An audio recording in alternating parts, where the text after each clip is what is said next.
like Bob said, I think this might be the third time I've done this. And it's fun every time. Maybe awful for you guys, but it's fun for me. And many of you don't know me, so that's a little bit about who I am. Of course, this is not about me at all. But I don't want you guys sitting there thinking, who is this guy that Bob drug in here? Mm-hmm. Some of you I've met, some of you I haven't. Hopefully I will get to know you while you're here, even though I'm not here very much. I do work with the school. I do work in the development department, and so they kind of keep us guys hidden in the back room, away from y'all, thank goodness. So that's where I am. My home is in Nashville, so I work out of my house, Fort Bear Valley. So I'm not here that much, but I usually try to get here a couple of times during the semester. But I'm an HR professional by trade, human resources, and I know those guys. I am one of them, so I can talk about them, and I will talk about them. But I've been an HR person for over 20 years, a couple of different companies. That's who I am. But again, I'm really glad to be here, and hopefully I can take some of my experiences and share them with you, some of the things that I've done or seen, real life examples, and you guys can get something from those. What are we going to talk about today? These are basically the things that we're going to discuss. The important thing that I want you guys to get out of this today is how important goals actually are. A lot of times we talk about the importance of them, yet we don't set them, or we don't write them down, or we don't shoot for that target. You got to have a target. You just got to have a target. So we're going to talk about the importance of goals and how to set goals, different things, and then I want to spend the last part of our time talking a little bit about leadership, because I know you guys have done a lot on that. I guess Bob requires you to read his leadership blog. I don't know. But if you don't, you need to, because I do. I actually do read it. And I told Bob the other day, he had one about being on sacred ground. He needs to change that and call it scared ground, because most leaders are on scared ground and they don't know what's coming. But a follower usually doesn't know that about them. So we'll look at some basics about leadership and some things, hopefully, that you can take away today. What is our goal for today? Our goal for today is to get you thinking more about yourself, where you are currently, and what you want out of your life, and provide some tools for you to help you achieve those things that are important, all within the next couple of hours. And I want to do that. I want to take some of our time, and this kind of sounds like dead time. Well, we'll get there in a second. It's interesting that we come out of chapel with Rob's lesson about what's important and why when we start talking about goals. And it's a good segue. I know you didn't plan that, but it's a good segue. What's important in your life? Now, I know all of us in here are at different kind of phases in our lives. Some of us, Wes, are older than others. But we all have things that are important to our lives. And sometimes it's good to reflect and find out what's really important in your life. What are your values? What do you want your life to represent? And at the end of your life, what do you want your legacy to be? What do you want people to know about you or what you've done? So I want us to take maybe 15 minutes or so and do a thing I call a legacy exercise. And I want you to do it right here. You don't have to turn it in. You don't have anybody to read it. But I want you to write your own eulogy. I want you to take 15, 20 minutes or more, if we need to. Just one page. I want you to write your own eulogy. in terms of what do you want said about your life? How do you want to be remembered? What will be your impact over time? And how do you define a life well lived? You may have talked about Stephen Covey in his book, one of his 7 habits is begin with the end in mind. I tell people it's a lot easier, you've seen kids work on these mazes. It's a lot easier to work a maze backwards. And that's what you're doing here. You're beginning with the end in mind. You're working backwards. You're saying, what do I want the end to look like? So I want you guys to take about 15 or 20 minutes and just write your own one-page eulogy. So I think it's important enough that we use the class time to do it, but it's important for you to think about it. So go ahead, take your time. It gives you...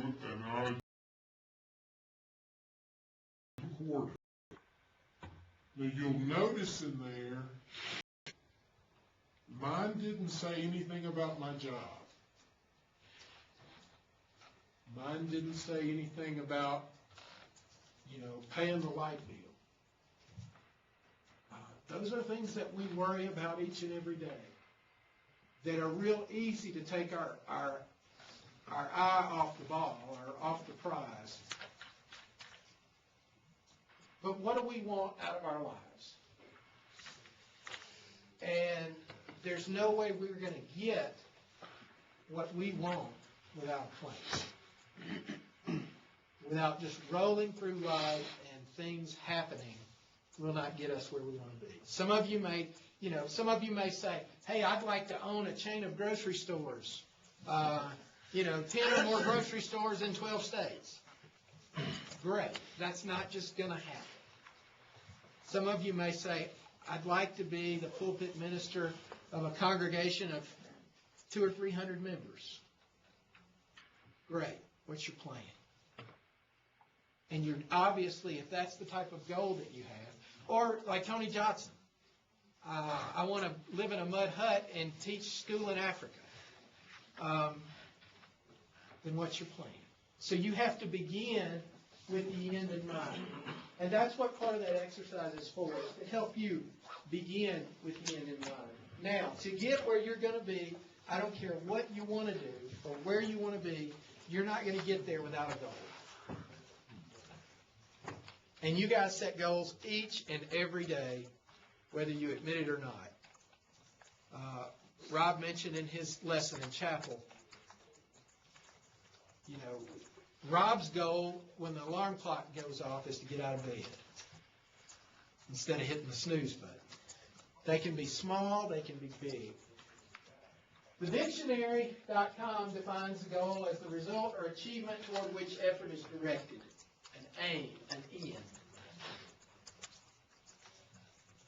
So I guess we could rephrase Covey's words and say, begin with the goal. Why are they important? Here's a few quotes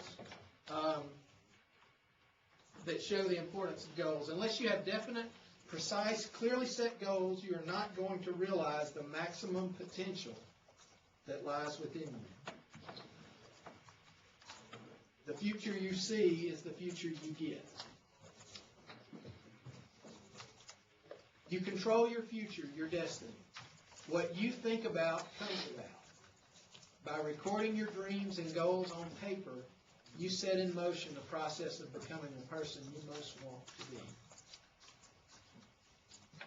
The key thing in that quote,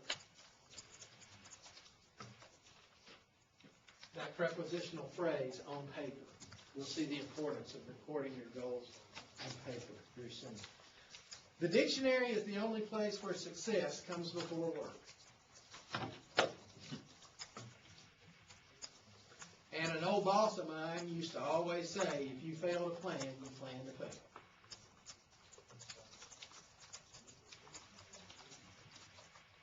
So goals are a very important part of that plan.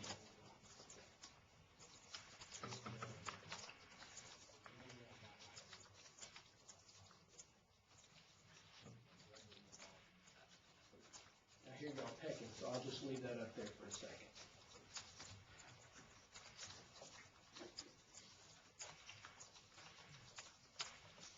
You know, that's the problem with working for an engineer.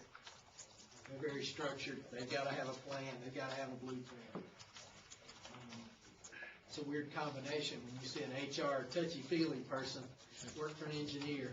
It makes for an interesting dynamic.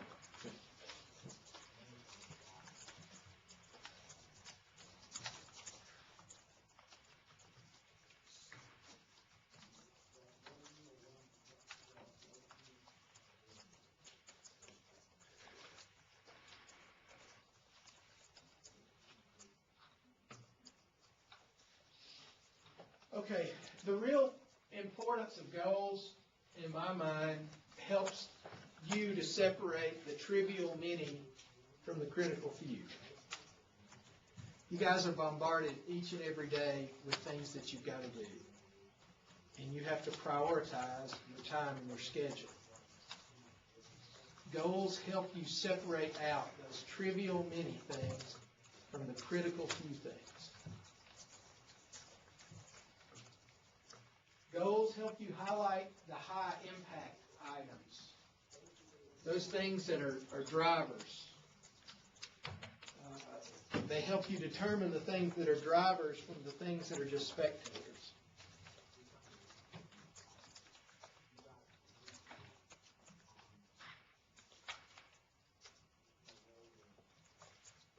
Goals help you focus on those big picture items, those things that are truly important.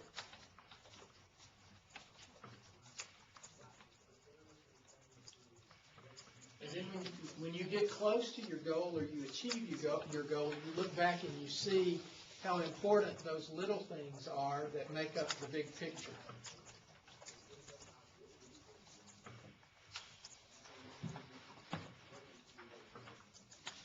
I think of it, with you guys, I think of it in terms of your education. And I've heard all the comments. And I don't know if you guys are in that phase of learning yet. That documentary hypothesis thing. You heard it, yeah. Yeah, that everybody hates. And that's the dumbest thing. Why do we have to do that? At the end of your 2 years, you look back and you go, I see why we had to do that now. Dumb as it was at the time. I see why we had to do that now. So you will see how, with goals, how the little things help make up that big picture.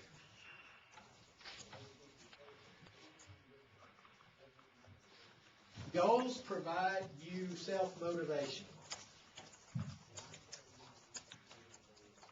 Most self-starters will have goals. Now, some of us have goals and we don't even realize it. Particularly you guys that are married. On Saturday, you have a piece of paper of a list of things that your wife has asked you to take care of. That's a list of goals. As primitive as it is, that may be a list of goals. But it provides you self-motivation.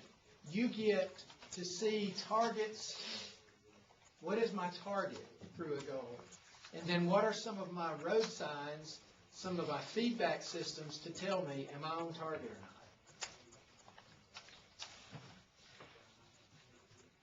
Those things will help you build momentum as you work toward your goals. Those components of your goals. I mean, if your goal is to have 10 grocery stores in 12 states, by the time you get the first one or two, okay, I'm on my way. There's my road sign. Am I on track? Am I off track? And then you can celebrate some of those small victories along the way.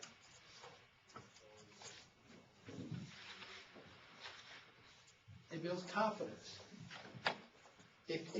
Even if your goals are as simple as your honey-do list on a little notepad, if you've got 5 things done, and by 10 o'clock in the morning, you've got 5 things on your list, and by 10 o'clock in the morning, you've scratched off 3 of them, hey, I'm rocking.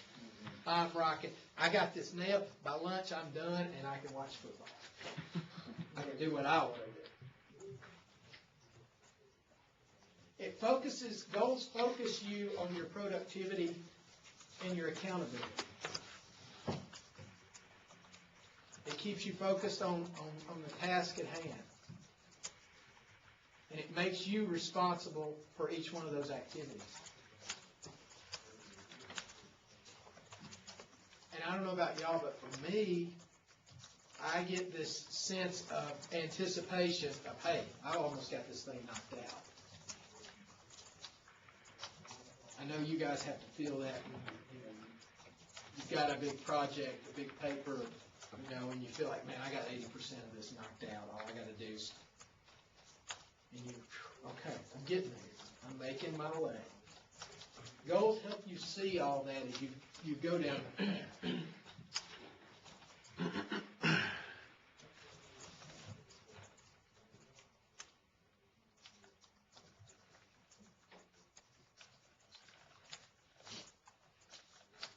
And another kind of byproduct of goals, it helps you be a good steward. You can exercise good stewardship relative to time and resources by planning it out and having a goal.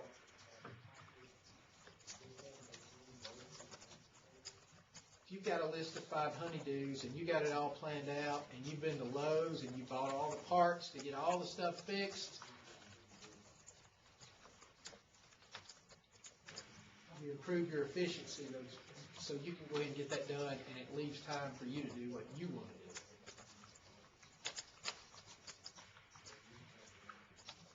Then, of course, in Matthew 25, the parable of the talents emphasizes the importance of being a good steward.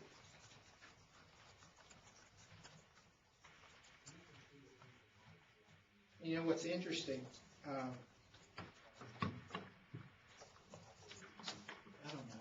I know there's a couple of you in here know my family. My daughter got married this summer. That was really weird. But my daughter got married this summer. And she's married a guy who's going into ministry. And I see you guys a lot like him. God gives us different abilities. And it's like I told him, I said, you guys, him included, but you guys are 10-talent guys. Like it or not, you're 10-talent guys. And God expects a lot from 10-talent guys. Be a good steward. And this helps you be a good steward. It'll help you be that 10-talent guy. Okay. Let's look at some methods of setting goals. This is kind of where the rubber meets the road. The only wrong way to do it is to not do it. There's a billion different ways. You could Google goal setting online. Bazillion. There's a million different ways. You only screw up when you don't do it. Written goals are the most impactful. Chances are, if you don't write it down, you probably don't get it done. And something mystical happens when you write it on paper. It's almost like a contract with yourself. Okay, I wrote it down, now I got to do it. But writing something down becomes very powerful.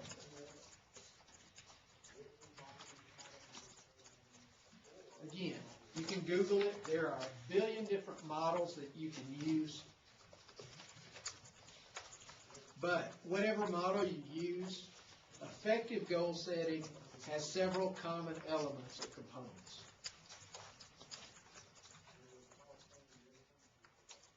Being the astute student you are, you're about to say, okay, I bet you're about to give me this time. Ha.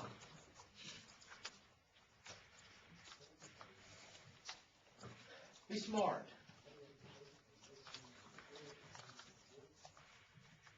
We have a saying in our house that I tell my kids, if you're going to be dumb, you've got to be tough. So be smart. It's a whole lot easier to work smart than to work hard. But the SMART method of setting goals means it's specific, it's measurable, it's attainable, it's relevant, and it's time-bound. And it doesn't have to be complicated. But it needs to have those components to be an effective goal. Specific, measurable, attainable, relevant, time-bound. Consistency and alignment are critical for goals to be impactful.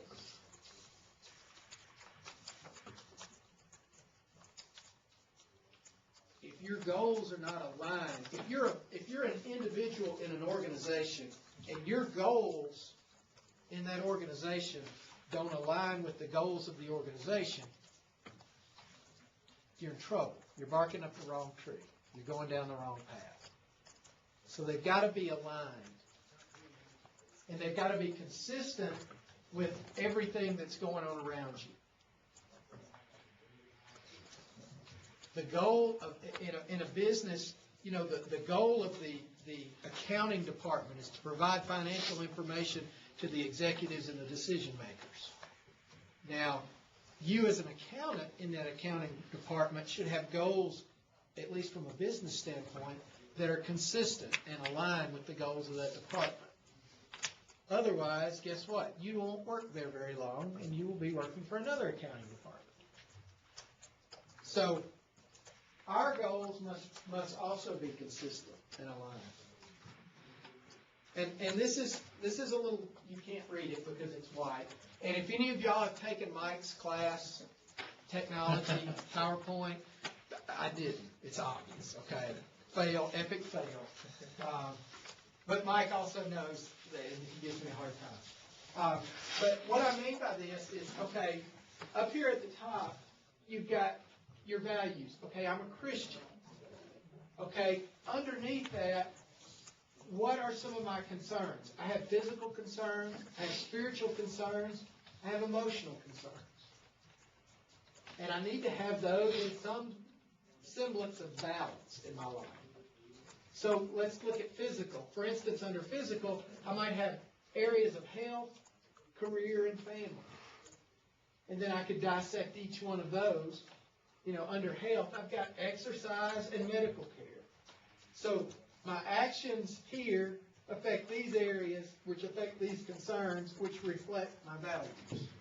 So that's what I mean by hierarchy of alignment. Whatever. Things have to be lined up. Okay? And like I say, you could take each one of these boxes, you could dissect the spiritual, the areas of concern, and the actions that you need to take. All of it has to line up. You guys see. So let's see. My goal is to lose 15 pounds, which would be a very good goal for me since I need to lose 15 pounds. So, if my goal is 15 pounds, very simple, ask yourself, does this fit the criteria of an effective goal? It's a very simple goal, but is it an effective goal? I want to lose 15 pounds. Admirable, but is it effective? No, it's not. It's a nice thought, but at this point, it's basically just a thought. So, let's apply the SMART method. Is it specific? Yeah. Is it measurable?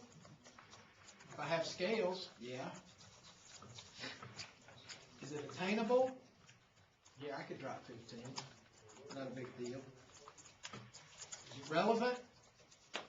Yeah, it's relevant, but it's not time-bound. There's no time frame in it. Will I lose 15 pounds by tomorrow when I die? I mean, if you put the timetable in there, then you have effective goal. So let's say my goal now is I'm going to lose 15 pounds in 3 months.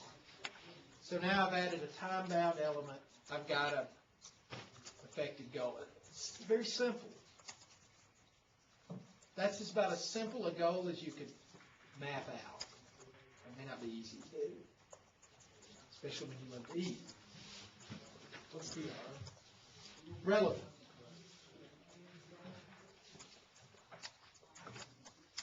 So that's taking a very simple goal. Now, if you want to go back to your goal, if I want to own 10 stores, you know, it's going to be a little more complicated. You're going to have a plan and action plans and who's going to do what by when and how am I going to finance it and how am I going to staff it and how am I going to, it's a lot more complicated. So, how do we lose 15 pounds? We know what and we know when, but we don't know how. I've got a goal, I don't know how to get there. So we need to build a roadmap with signs to show us the way to our goals.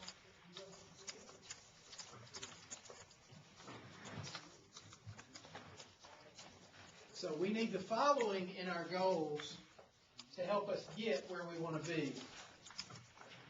We need deadlines. We need steps, action plans. How are we going to do this? We need to know the resources that we have on hand. We need to identify some of the strengths that we have. We need a system to monitor how well we're doing and give us feedback. We need to build in some rewards so that it's not just all work. And then we need a way to communicate and see what our results are.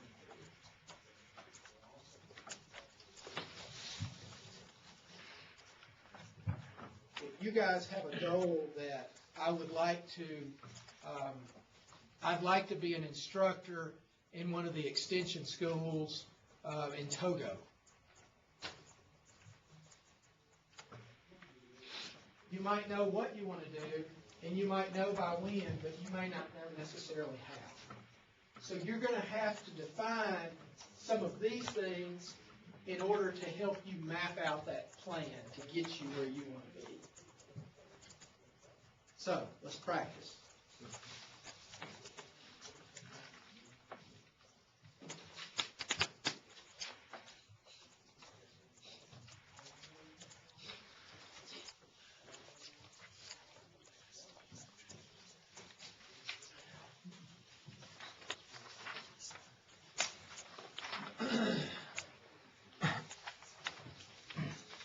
What we've got here is just a little template to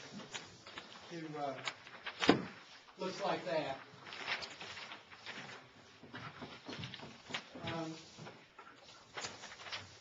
To kind of work through something. So I want you to take a few minutes.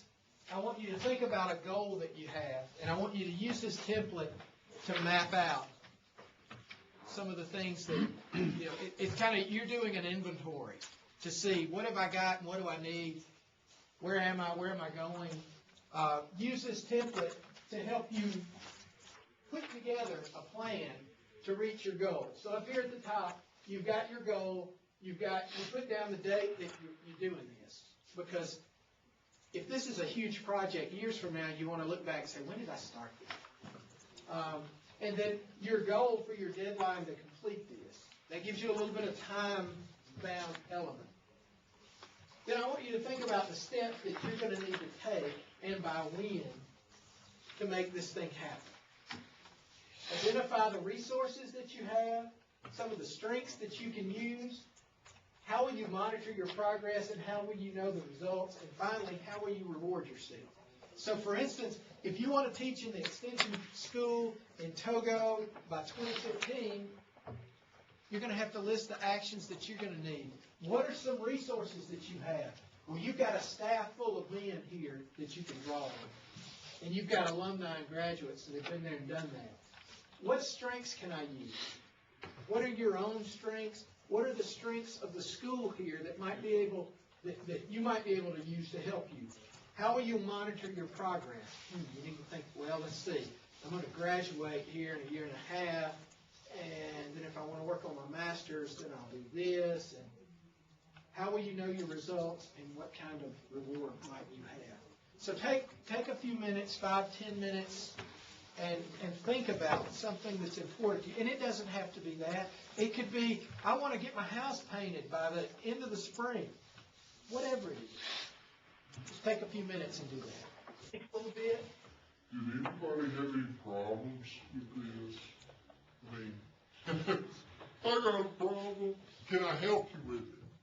No, it's just, maybe some specifics as far as definitions. My goal is to identify a foreign country and go be a missionary in a vocational setting. Well, when you get down to how will I monitor that, well, you're either there or you're not. There you go. That's right. I got my plane ticket. I got my crates packed and ready to go. And you're right. A lot of times, if you apply this to an academic setting, you've got a paper due. Well, how will I monitor if I get my paper? Well, I either got it or I don't, or it's halfway finished. So some will be more specific to other goals. But yeah, if you're in that situation, maybe you monitor your financial support. Maybe you monitor your I've got a place to live when I get there. I've got a crate going over there on this day.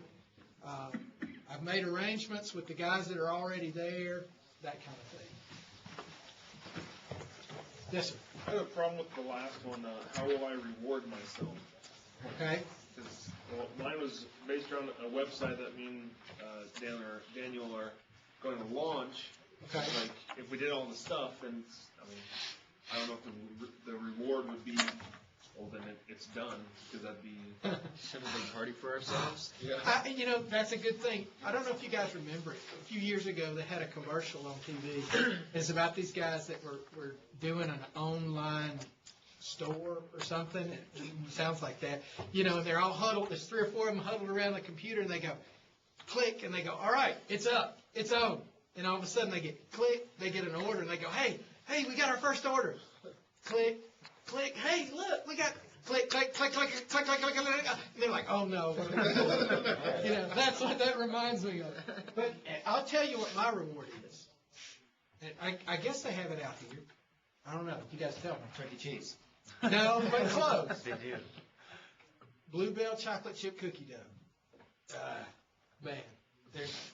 So you're talking about a real short-term reward. I'm talking about, hey, man, I got this done. What's in it for me? How can I reward myself? I figured out your 15-pound problem. You got it. You know what's funny? It's broken. What's funny is I guess when I was around 30, and you guys that are sub 30, you won't get this. You guys that like me that are follically challenged that are over 30 will get this. Every single day, I worked in a plywood plant. Okay, I was an HR guy in a plywood plant.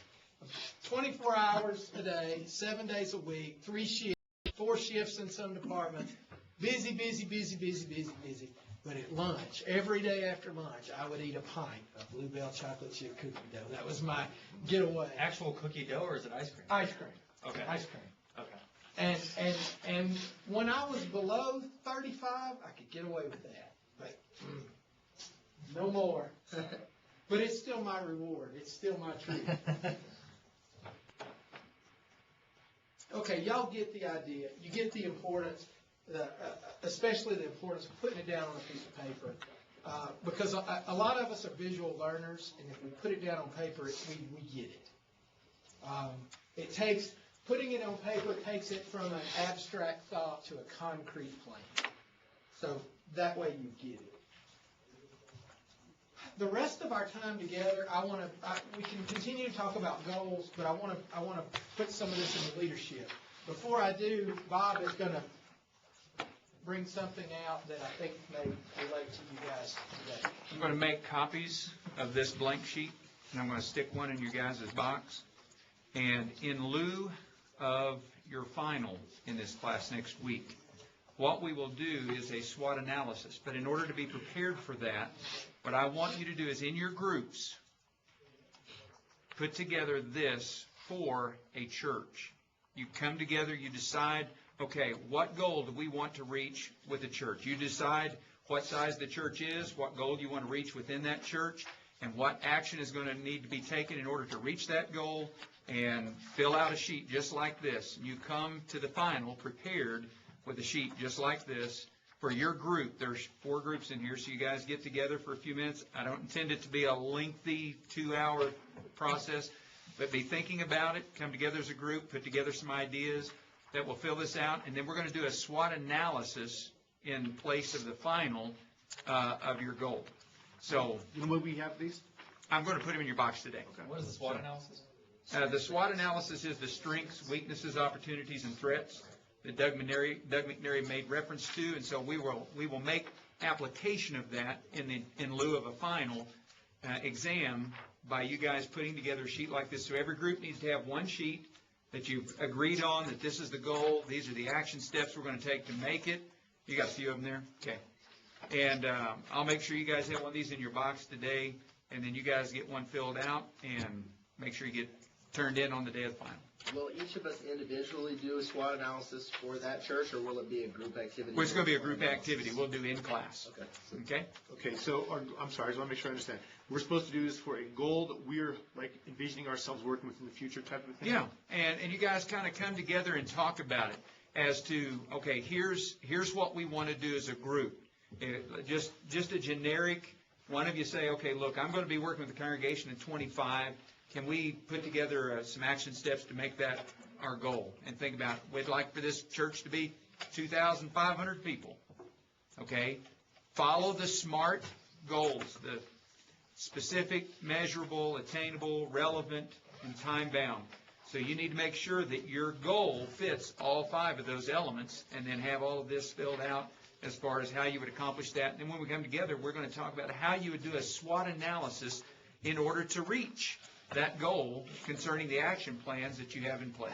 And so that's what we'll do in lieu of the final next week, okay? So our one sheet will be filled out Prior to class. Yeah, when you come to class, this needs to be filled out, and you'll turn it in to me that day, okay? for the final. Yeah.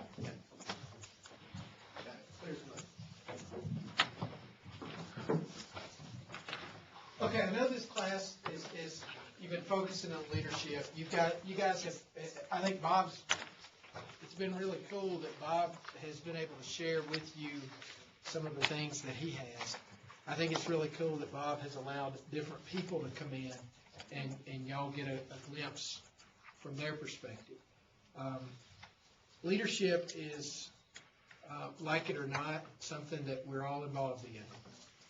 Whether we are appointed the leader or where we feel like we're on the lowest level of the totem pole, we're all going to be leaders in one way or the other. I like this definition of leadership.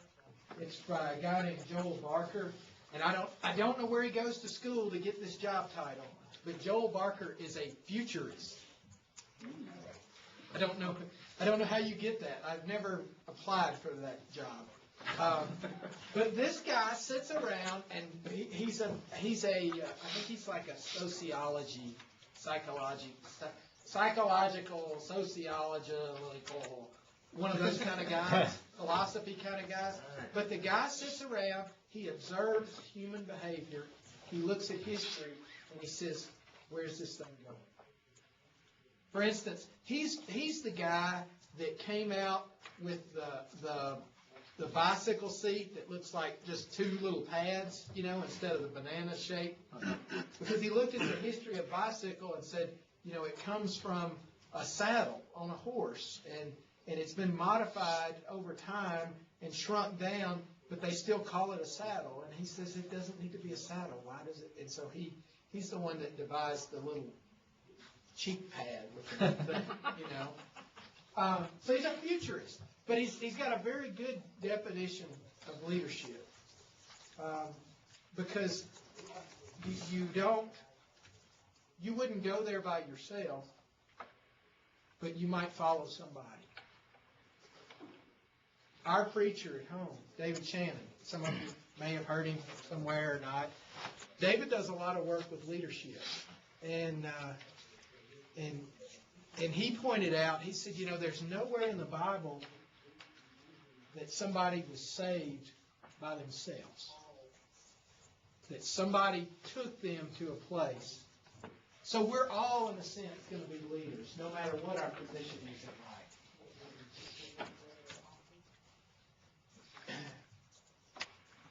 We, in our MBA class several years ago, we did a project about admired leaders. There were 25 of us in class. And our project was for all 25 of us to go out and interview an admired leader. Come back, take the things that each one of us has learned, put them in a pot, cook it up, and say, what can we get from these 25 admired leaders that we can incorporate in our life? I know that sounds familiar to y'all. We did that same exercise. And it was interesting, some of the things that we found.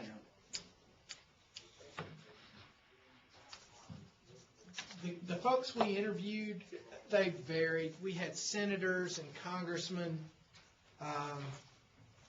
One guy interviewed Dean Smith from North Carolina, Pat Summitt from Tennessee. So we had a broad range of business leaders, community leaders, sports figures. Somebody interviewed the national champion women's soccer coach who had done it 11 times or something, and none of us have ever heard of them. But, they're a huge deal. Yeah, obviously. So anyway, we did that, and so we had this really broad range of things. But these are things that came out of that that I wanted to share with you. One of them is focus on one issue at a time. I think our society has taught us that to be successful, we have to be able to multitask. But we have to be able to deal with one thing at a time. We almost have to work like computer files. Whatever issue you're dealing with, you pull that file up, you deal with it, nothing else. Then when it's done, put the file back, go to the next. So, focus on one issue at a time. That's what these admired leaders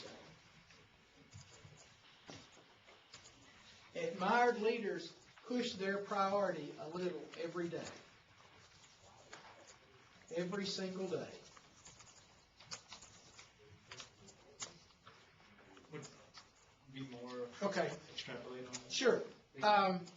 We talked to one guy who was a president and CEO of a company, rather large company, and he was trying to take the culture of that company that was dying and bring it back to life. And so his agenda was, he said his thought was the only way they were going to do that was they were going to have to be involved in each other's lives almost as a family. Because this ship was sinking and the only way they were going to bring it back up was together. And so each day, he pushed with his people the importance of being involved in their people's lives. And so that was his agenda every day.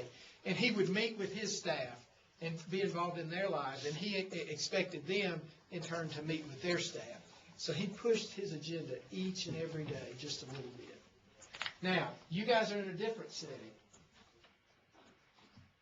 But whether you want to be in a mud hut in Africa or you want to be a minister of a 500-member congregation, you're going to have to push your priority each and every day. Well, what's that going to be? For the missionary, it's probably going to be to go seek and save the lost. It'll be that for a pulpit minister as well. But each day, you're going to have to push that priority a little bit each day. It keeps you focused, and it keeps the people that are following you focused. And by the way, if you're a leader and you're marching and you're turned around and nobody's following you, you're just lost. So you've got to be able, for the people that are following you, to follow you.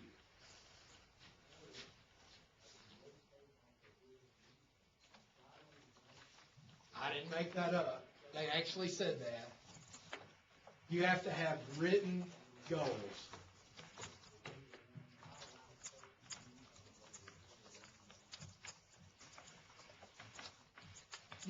This project that we did, select an admired leader, that's pretty vague. It's pretty broad. I mean, what is an admired leader? Is it somebody that's successful monetarily? Is it success based on climbing a corporate ladder or being elected to Congress?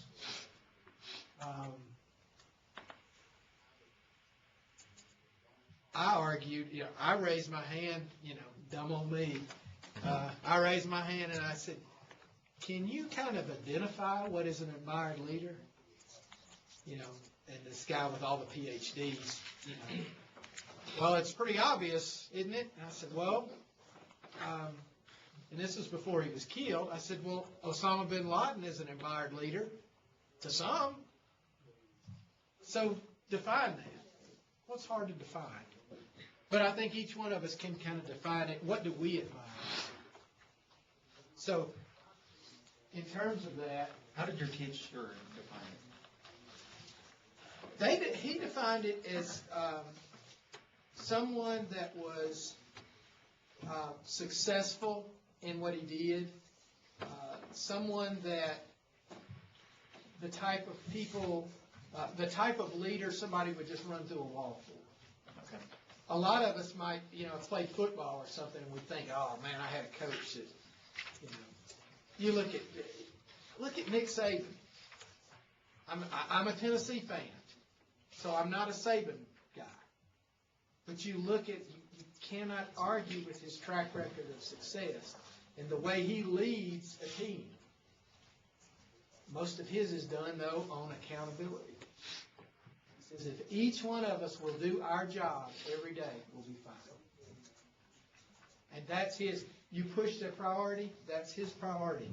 Every one of us do his job, and we'll be fine. Every player. Works for them. Of course, when you're 3 deep in 5-star recruits, that happens too. And they say, these admired leaders say, value relationships to accomplish goals. Value relationships to accomplish goals. They stay in touch with the people that make things happen around them. And I cannot stress to you guys the importance of relationships. And it doesn't matter what kind of business you're in.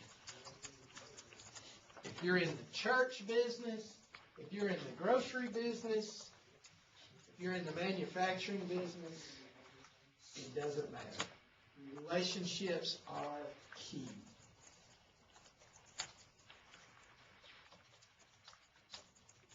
I do a lot of work with people who are looking for jobs. We have a transitions ministry at Mount Juliet where we help members and members of the community who are struggling with jobs. We teach them how to do resumes and interviews and that kind of thing. So I do a lot of work with people that are looking for jobs. 85% of the jobs, and this statistic fluctuates a little bit depending on what site you get it from, but basically, 85% of the jobs out there are filled before they're ever posted. And that comes from relationships. Oh, my uncle's looking for a job. Well, why don't you send him on in here? You bring this up about people skills. The one I interviewed was a CFO of a construction company.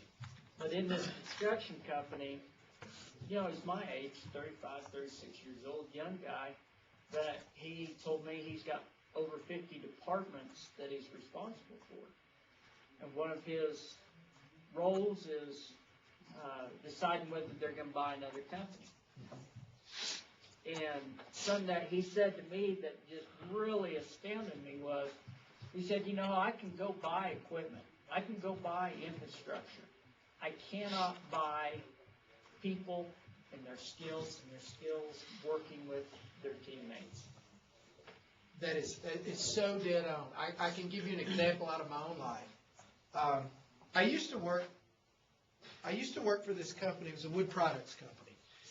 We had probably 1,200 employees, 13 states, We had 5 manufacturing facilities and we had 18 distribution centers. Our manufacturing, their philosophy was very similar, or I guess maybe 180 degrees from this guy. He'd say, okay, if we want to make more money in our plants, we update our equipment, we automate as much as we can, take out the human element of mistakes, and let her rip, baby. Cut up trees and make wood. That was their philosophy. And it worked for them. But on our distribution side, it was 100% people related. And the distribution centers that made money and were very profitable were the ones that had the right manager in place. Because the manager controlled material coming in, material going out, sales, trucks, the whole bit, but it was controlled through that people element. And so those managers that could develop good relationships with their employees and would include them in things and would keep them informed and made them feel like they do make an impact, those were successful. And we had some that we just could not find the right guy to make it work. Some of them we actually closed because we couldn't find the right guy. When we would go, we bought a business, and you go through that same process of, okay, they've got the physical assets, they've got the customer base, they've got the raw materials. Do they have the workforce? Do they have the people in place to make it successful? These guys value their relationships much more than their physical assets of their business. Now, what are these other things? This DRIP method. I don't remember what DRIP stood for, but that wasn't important. The important thing is that they would touch base with people that they felt like they needed in their lives for whatever reason, whether it was for advice or mentorship or just support and somebody to bounce things off of. They used a method that they called the DRIP method, and the visual came from the stalactite formations in a cave, and how the stalactites and stalagmites were built up from one drip at a time. And so their relationships were built one drip at a time. And so their thought process was they would keep in touch with these influential people, either by email or phone or nowadays text or whatever, every couple of months, just to say, hey, we need to go get some coffee and talk. Or, hey, so-and-so's going well. When you get time, give me a call. I want to bounce something off of you.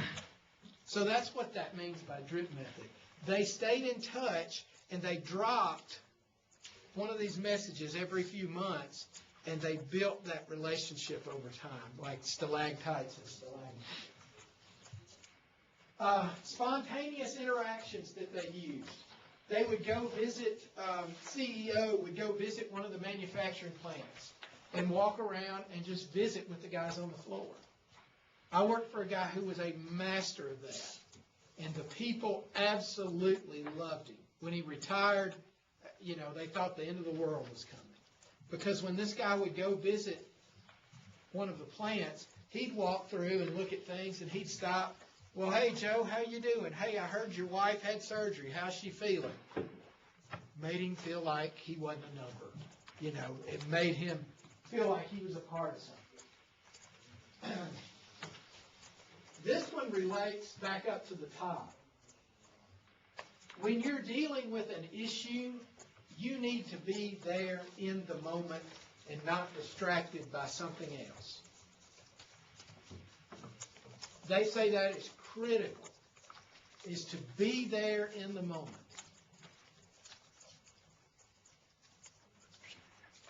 And along with that comes the next one. Focus on that one person they're dealing with. I'm sorry, could you talk a little bit more about the be there? Okay. I'm not sure I get that one. Okay. Let's say one of you guys has a problem here at school. You got a problem. You want to go talk to Denny about it. You go up there. Denny's on the phone. Denny's got this scheduled. He's writing a manuscript, and he's leaving tomorrow for Uganda. Okay? You can go into Denny's office, and you can talk to him, but if Denny's distracted by those 3 or 4 things that he's got on his mind, he's not going to be very effective in dealing with you. So it's kind of like, in the moment someone needs you, you need to be there for them. Be there. I got you. Put everything else aside and be in that moment with that person. It's one-on-one. It's your chance to make an impact with that person.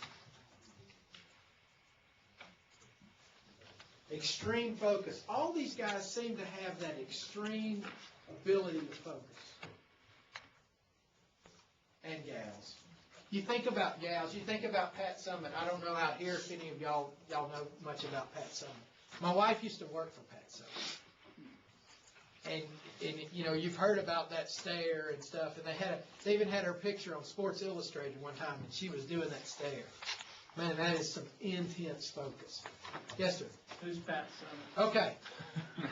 Pat Summitt is the winningest coach at any division in sports of college. She was the women's Lady Vols coach. I don't know, 9 national champions or something.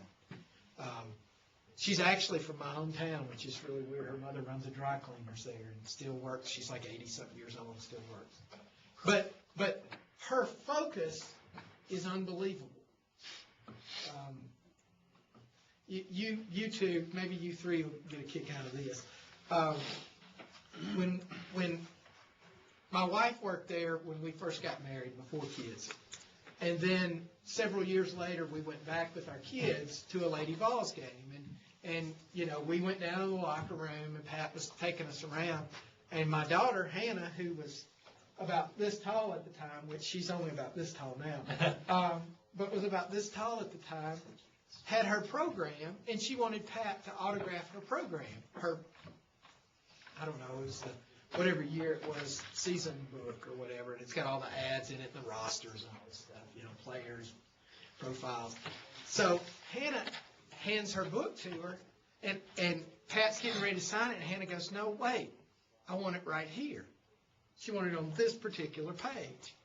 And Pat and my wife goes, "Hannah, don't," and Pat goes, "No."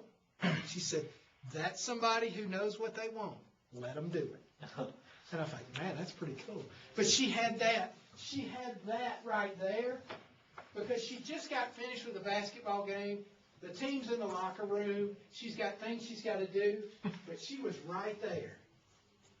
And it made such an impact. And that's what she does with her players. When they get that stare, I mean, she's right there in that moment dealing with it. So, it's pretty cool. So it's not just guys, it's gals.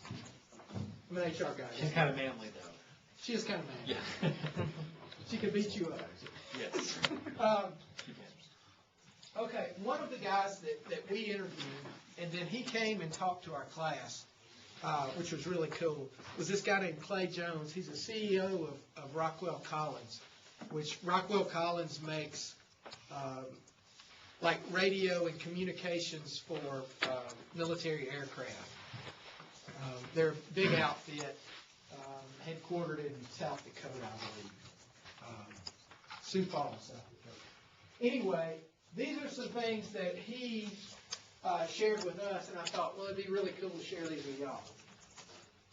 He says that change is inevitable and that humans resist change. So know that.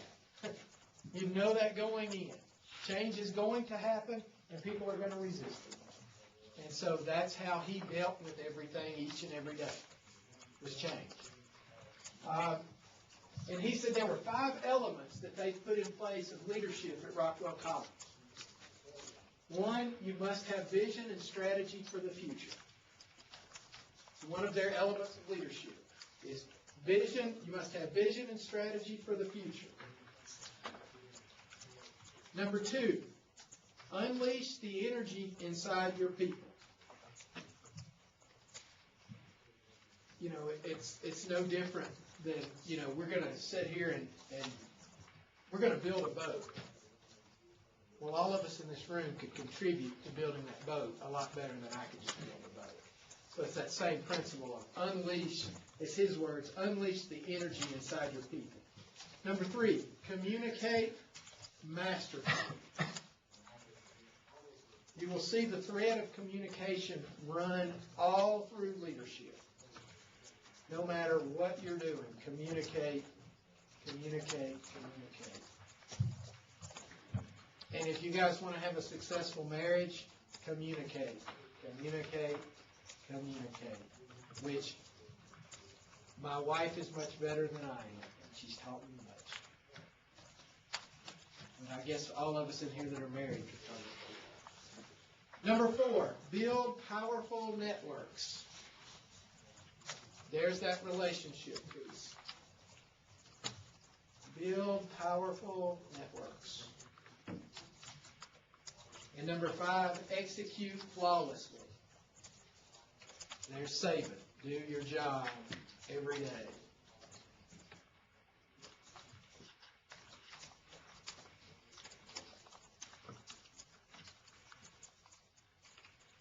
You know, it's funny in business, I see so many parallels to business and sports teams. And you find effective coaches in sports, they could probably be outstanding business leaders, and vice versa. And then he gave us some recommended books on leadership. These were his books, his choices, the things that he read. A Force for Change by John Cotter. Future Edge. There's that Joel Barker, that futurist. Dude, I don't know where he got that gig. Who pays a futurist? You know? What's it say on his check?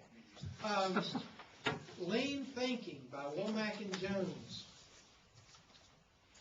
Who Moved My Cheese by Spencer Johnson. Good to Great by Jim Collins. And Adversity Paradox, Jennings and Griswold. I don't know if you guys can see that. I'm still intrigued by that futurist. I want to know what you do to get that gig. Okay, here's some secrets of effective business leaders by a guy named John Bowens, who does a lot of leadership with industry and business. Number 1 on his list, communicate early and often. And I can tell you from experience and from what I've seen, Bob does a lot of that. Your most successful extensions are those that communicate well. Number 2, establish a clear vision and direction. Number 3, proactively manage change. There's that change again that pops up. Number 4, set clear goals and expectations.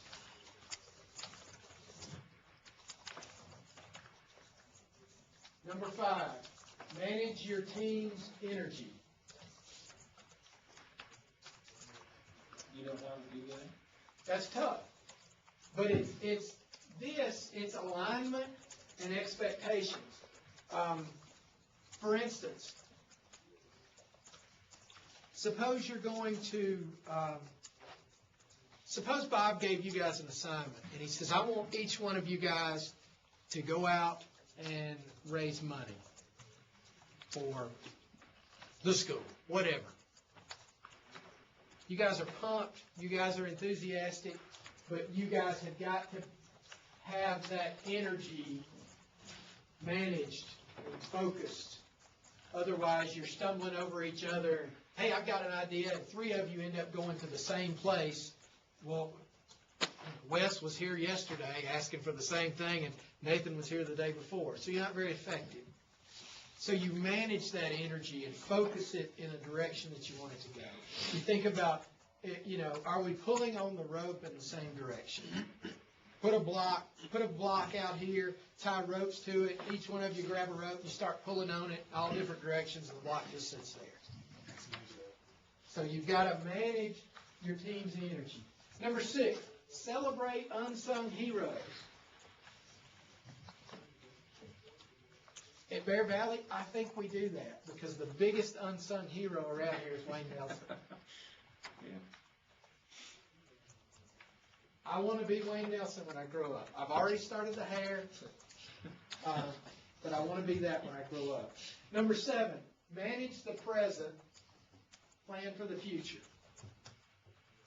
That's pretty cool. Deal with what you got to deal with. Keep your eye out in front. Coach people through their fears.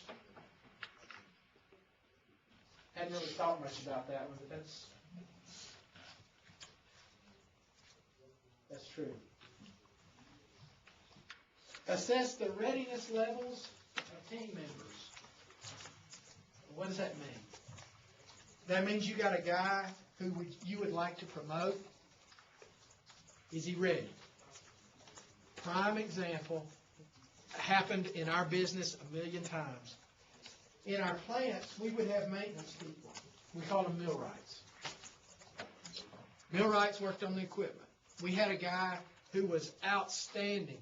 He was the best millwright we had. So when we had a maintenance supervisor position come open, who's the likely candidate? Well, it's him, because he can fix everything we've got. He knows everything there is about every piece of equipment. But the guy can't manage people. We make him a supervisor, and when a machine's broke down, he's the first one there to fix it. Well, it's not his job to fix it. It's his job to manage the people that fix it. So you have to assess the readiness levels of your team members and be sure you've got, as Jim Collins says, the right guy in the right seat on the bus. Number 10, learn your lessons, then move on. When you mess up, say, I messed up. Quit whining about it and move on. Number 11, visualize success. That takes me back to, what was his name? You older guys will remember. What's his name? Vasily Alex something. The big Russian guy back in the 70s that was the weightlifter that had the big belly, set all the records. But they said, his routine was he always pictured himself raising that bar before he ever got down there and did it. So he visualized his success before he ever took on that task. I don't remember the guy's name. Russian guy, big belly, strong. Back before they used to, or they didn't. Yeah. Number 12, hold team members accountable. Nick Saban. Number 13, hire based on potential. That's different. Hire based on potential. Number 14, create a motivating work environment. Pretty self-explanatory. And 15, search for those teachable moments. And you guys that have kids, you see that all the time.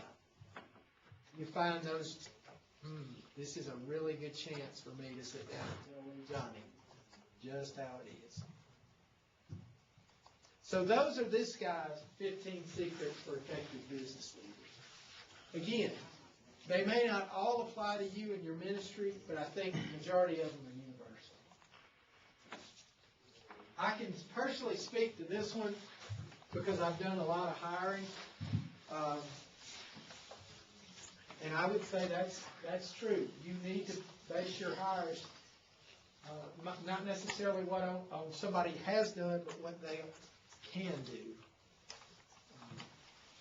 Can you spend a couple of minutes explaining how you're able to determine the person's potential? You say, okay, I want to hire based on potential. How do you determine that person's potential in order to follow through with that? That is an art and a science.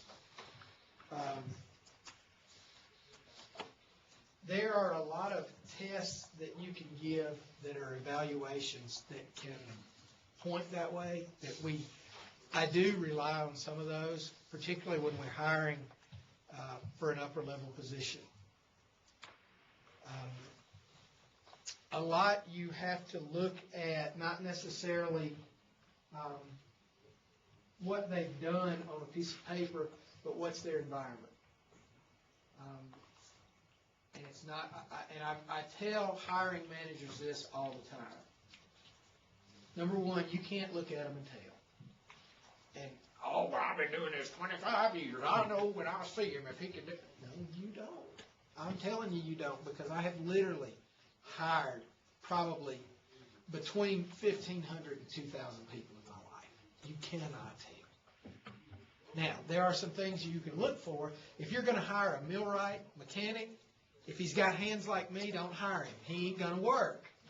Okay? There are some things that you can look at. But you can look at a person. I'll give you a ministry example. We hired a minister at my congregation.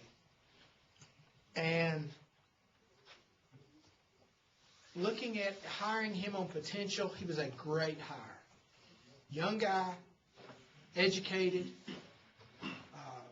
family pedigree in ministry, grandfather, father, uncles, he should get it. Education, pedigree, intelligent, time will tell. We hired him based on potential, and time will tell. But that's a very difficult thing to do. Now, a lot of times, what I do when I'm interviewing somebody, I don't pay as much attention to the question, to the answers to my question. I know that they don't teach that online and in books. I pay more attention to the questions they ask me, because that gives me an idea. Are they really thinking? Do they get it? Because people some interview very well and are not very good doers. And some are really good doers but won't interview very well. I can only imagine interviewing Wayne Nelson. You would think, well, this guy's, he's not going to be aggressive. He's not going to be a self-starter. He's a pretty mild-mannered guy. He probably, he might do okay. Man, give me a Wayne Nelson any day of the week over some of these hot shots. Wayne wouldn't interview well, but he would do well. It's very hard to figure that out. And sometimes you're just dead wrong. Man, we do it. I used to do a test that was called an Omnia Profile. That was the brand of it. And it was kind of a psychological profile. But what you did is you, as the hiring person, would map the job. It's let's just say it's a sales manager position. And these are the qualifications that you're looking for. And then the person would take the test, and you would match him up against those qualifications. And it was kind of a predictive behavior type test. Well, all of us think sometimes we know better.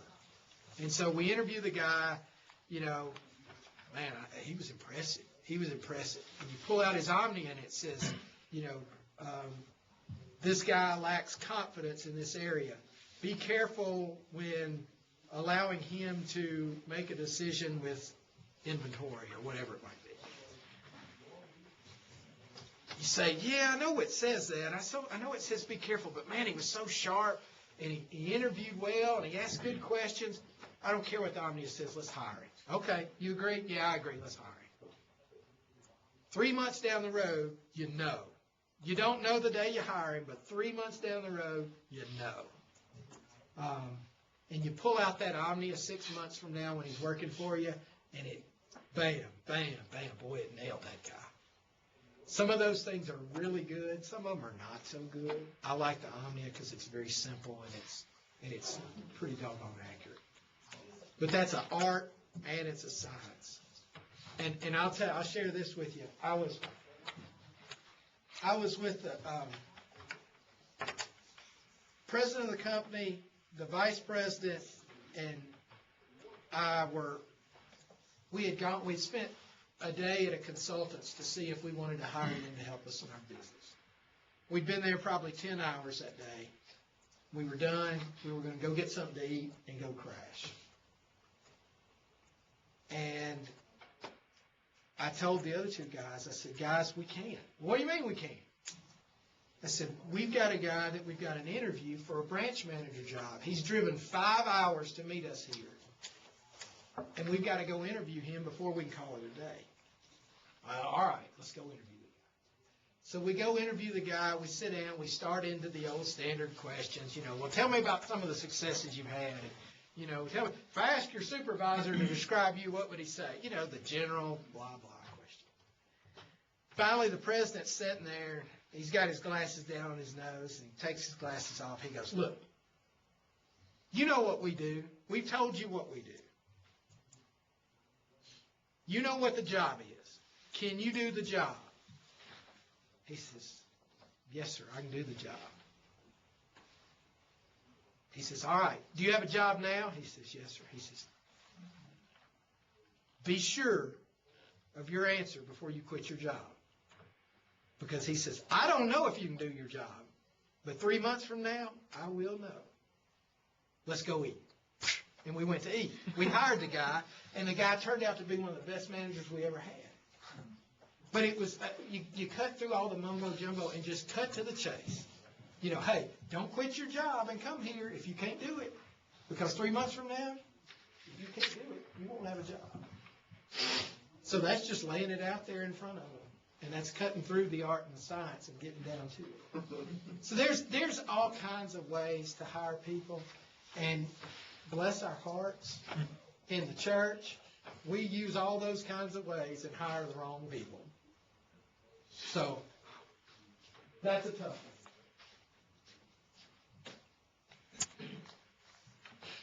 one. Okay, a few nuggets for growth. And before I guess we get to these nuggets, let me caution you guys too in that. Right now, you're up to here in school, and you see Christmas break coming. That's your focus. Let's get the papers and the finals, and let's get to Christmas break, and then it's another semester. I know you guys are focused there. Be focusing on what are you going to do when you get out of here, because it will be here before you know it. I know it seems like a long time, but it will be here before you know it. And go ahead and start mapping out your career and what you can do to put yourself in a place to be successful, to do what you want to do. These guys talk about networking and relationships. That's the way to go. You will, your chances of finding that position that you want, whether it's a missionary or whether it's ministry or whether it's, hey, I'm going back to accounting and I'm just going to preach on the weekends. Nothing wrong with that. But just start building those relationships now that will put you in a position to be successful when that time comes. Because like I say, 85% of the jobs out there are filled before they ever post them. And that's because of relationships. And most of the time, it's people hire who they know and who they relate to more than their skills and qualifications. It's just human nature. We do it. Okay, nuggets for growth. Live and teach biblical principles. Duh. I'm in preacher school.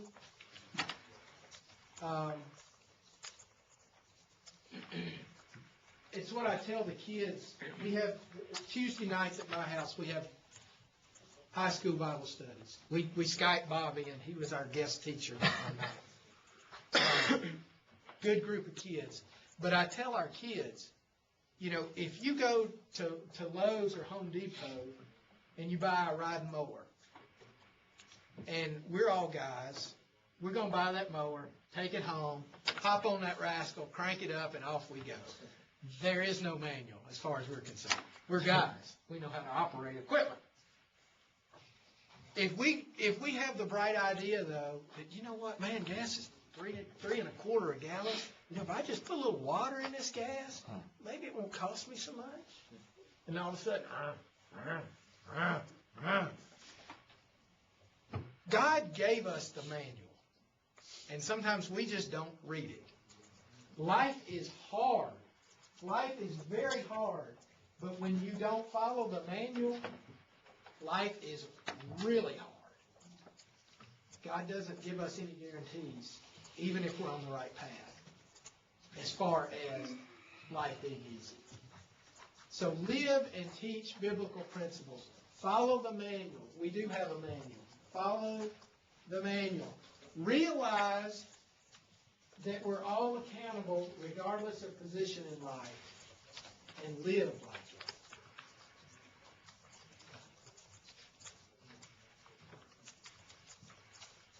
it. In my position with Bear Valley, Denny is not going to show up at my house on Tuesday and knock on my door and say, hey, what are you doing today for Bear Valley?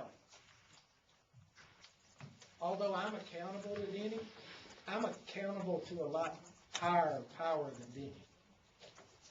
So remember that, regardless of the position. Reminds me of, was it Colossians 3?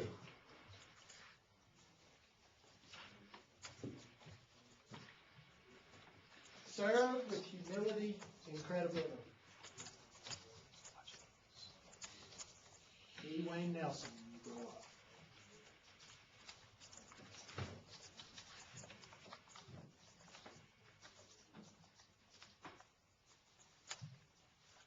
And this one is critical, even in ministry. Choose your alliances carefully. Well, how does that relate to ministry? I can give you an example. And I'm dealing with this right now. We have a minister on staff who's making some pretty poor decisions, I think. And since I'm an elder, I guess I can say that. He's getting career advice from somebody who's never had a career, much less a career in ministry. And so he has chosen an ally that he feels good about, and he feels like he can trust them, but they're giving him bad advice. So as a young minister, maybe some of his alliances should be more toward the other ministers or the eldership as opposed to this other person who's giving him advice. So choose your alliances carefully. You know, I think about college football coaches are a prime example.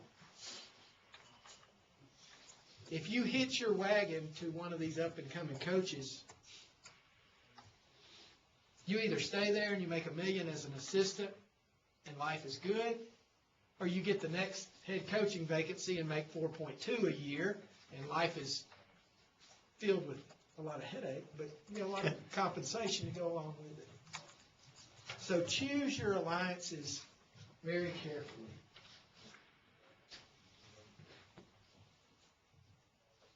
And I'm not a hockey guy, but hockey guys get this. Think like Gretzky played. Don't chase the puck. Figure out where it's going and get there.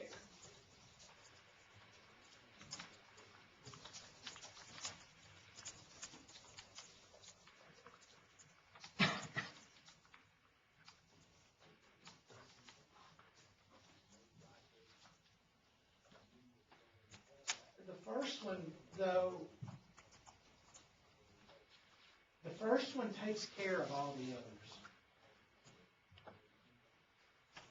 It does. And don't worry about the score. Don't compare yourself to other people in terms of your successes. You know, I look at our minister, David Chandler. David's a great guy. David's been out here and spoke. David's a super good guy. But if I was a minister in a congregation of 200 and I'm comparing myself to David, who's a minister of 1,000,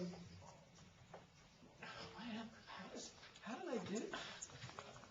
You know, or you see these guys who are ministers that speak on all these lectureships, and you think, man, boy, I'd really like to do that. That would be awesome. Well, maybe it would be awesome. But, you know, what about the preacher who's got 75 members, and every day he's out there, doing his thing? Don't compare yourself to others. compare yourself to the standard, to the manual. And don't worry about the score. Scorekeepers have a tendency to not forget things and sometimes not forgive things. Don't be a scorekeeper. Any questions? Anything that you say, well, you know, it didn't really make sense? What do you do when you have your goals written down? I know this is going back to what we were talking about earlier, but what do you do to ensure that that you stay that you keep yourself accountable to that goal that you wrote out? Because times in the past I've said I'm going to do this, and maybe even wrote it down and didn't intend to do it. What can you do? You know, I think we've all been in a position where we set a goal and we didn't reach it. And sometimes we justify it. Sometimes we make an excuse for it. I think it depends on the importance of that goal to your overall life. For me, I'd like to lose 15 pounds, but hey, it ain't that big a deal. I can still button my pants. When I can't button my pants, and you guys will get, you north of 35 guys will get this. When you can't button your pants, you either lose weight or you buy bigger pants. Well, I can't afford to buy bigger pants, so I'm going to have to lose weight. Some things you can check yourself on and say, I got to do this. I don't want to do it. I got to suck it up and do this. Some things you kind of make an agreement with yourself that, well, it's okay if I don't. And I'm kind of in that boat. I'm going, all right, I stepped on the scales and I weighed 180 pounds. Okay, I'm 5'9", I weighed 180 pounds. I'm not a husky guy, so I'm not built to carry 180 pounds. I go, okay, I got to lose some weight. Well, I go, put my pants on, and they button. So I'm okay, pants button. Off I go. Now, if I step on the scale and it says 175, but I can't button my pants, I got to do something because I can't go buy bigger pants because I ain't got no money. So I can't buy bigger pants. I got to lose weight. So our feedback system, we talk about feedback and getting and giving feedback. That's huge. I mean, why, for most of us with hair, why do we look in the mirror each morning? Because we're getting feedback from that mirror. Hey, is everything, everything okay? Did I wipe my nose? Make sure I don't have nothing hanging out of my nose. We get feedback from that mirror. Our goals should give us some feedback too, and the progress that we make toward it. And then we determine, is it important enough in my life to make it succeed, to make that change? Or nah, it's 12:30, I'm hungry, there's some ice cream, I'm good. When I can't button the pants, I got to do something. So, there we have it.